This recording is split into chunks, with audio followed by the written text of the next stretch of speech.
Alors comme nous, le cheval c'est un animal extrêmement social qui a besoin de beaucoup de contact avec ses congénères.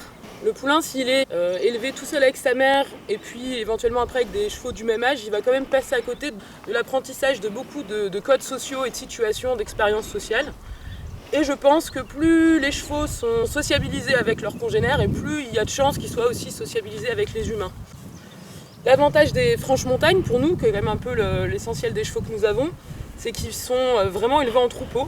Et les poulains grandissent avec l'ensemble des poulinières et des poulains. Penser qu'en privant son cheval d'interaction sociale avec ses congénères, ça va par défaut créer une meilleure relation fusionnelle avec lui, je pense que c'est faux et que c'est surtout faussé. Au contraire, quand le cheval a ses besoins fondamentaux à peu près tous couverts, comme là des chevaux au pré qui ont de l'herbe, qui sont en groupe, et quand je viens au pré sans nourriture, s'ils viennent ou du moins ils ne me fuient pas, c'est la meilleure façon de vérifier qu'ils ont une relation avec l'humain qui est plus bonne. Chose très importante pour les chevaux d'être ensemble, donc ça va être dans le grooming, mais c'est aussi important dès qu'il y a des mouches qu'ils puissent se mettre tête bêche pour chasser les mouches mutuellement des yeux. Donc un cheval seul, surtout s'il a la crinière rasée, ça va vraiment l'handicaper dans sa vie l'été de ne pas pouvoir se battre contre les mouches s'il est privé de congénères et s'il est privé de crin.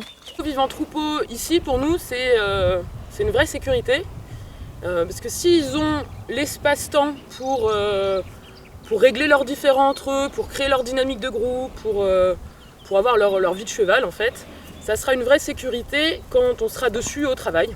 Si les chevaux n'ont pas l'opportunité de régler leur compte, ils n'auront pas d'autre choix que de régler leur compte avec un cavalier dessus. Nous, dans notre fonctionnement, c'est vraiment important que les chevaux aient tous réglé leurs différends. Soit sur les promenades où c'est des groupes de chevaux particuliers, dans la répartition des prés, puisqu'on va les dispatcher dans les prés sans tenir compte forcément de leurs affinités. Dans les gîtes, on va les mettre tous ensemble dans le même pré pour ne pas embêter les gîteurs à faire 12 paddocks. Et puis l'hiver où ils sont tous ensemble dans le même paddock. On a aussi souvent la crainte que les chevaux se tapent entre eux.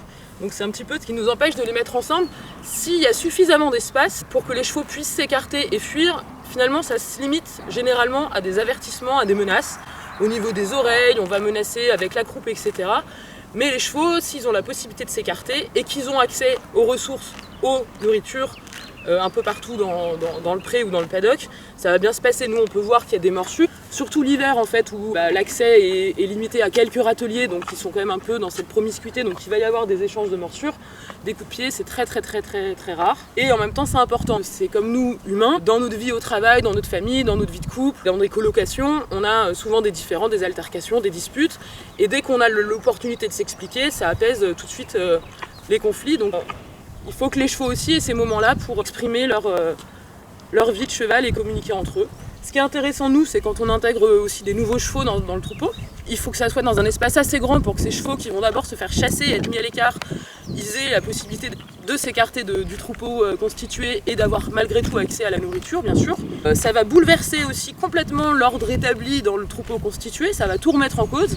Et là, on va avoir tout un bouleversement de leurs rapports sociaux pendant une semaine ou deux. Parce qu'il va falloir que chacun retrouve une nouvelle place dans un nouveau troupeau élargi. En quelques semaines, en général, ça se tasse, mais je pense, avec un peu de recul, qu'il faut 1 an pour que chaque cheval ait trouvé sa place dans le troupeau. Ça, c'est juste un ressenti sur l'observation de nos chevaux. Donc, entre eux, les chevaux, ils ont leurs habitudes, leurs affinités, et puis tout un système de leadership, parce qu'on ne peut pas tellement parler de dominance. Il va y avoir des leaderships sur les ressources alimentaires, eau, il va y avoir des leaderships sur les déplacements. On peut observer cette dynamique de troupeau par des dominances des leaderships ou leurs affinités aussi, sur des accès à des ressources plus limitées comme une pierre à sel par exemple, ou un râtelier de foin. Mais c'est pas le cheval qui est dominant sur cette ressource qui va forcément être dominant dans le déplacement, leader du moins. Et puis il va tolérer tel ou tel cheval de partager sa pierre à sel ou le râtelier parce qu'il s'entend mieux avec lui, etc. Donc c'est assez complexe, on ne peut pas parler tellement de dominance. Ce que j'appelle moi la dynamique de troupeau et qui me passionne énormément, ça n'a rien à voir avec la dynamique d'un troupeau de chevaux sauvages, déjà parce qu'il y a très peu de chevaux réellement sauvages, on parle plutôt de chevaux féroces et des chevaux qui seraient retournés à l'état sauvage. Là on est sur des troupeaux d'ongres et de juments, on n'est pas sur un groupe, un étalon avec des juments et des poulains, et puis on est toujours dans des espaces quand même restreints sur des chevaux qui sont domestiqués depuis très longtemps. Après leur vie sociale elle est vraiment au centre de tout et nous, en tout cas, on met ça au cœur de notre activité avec eux. On est un troupeau d'humains et de chevaux qui se déplacent ensemble.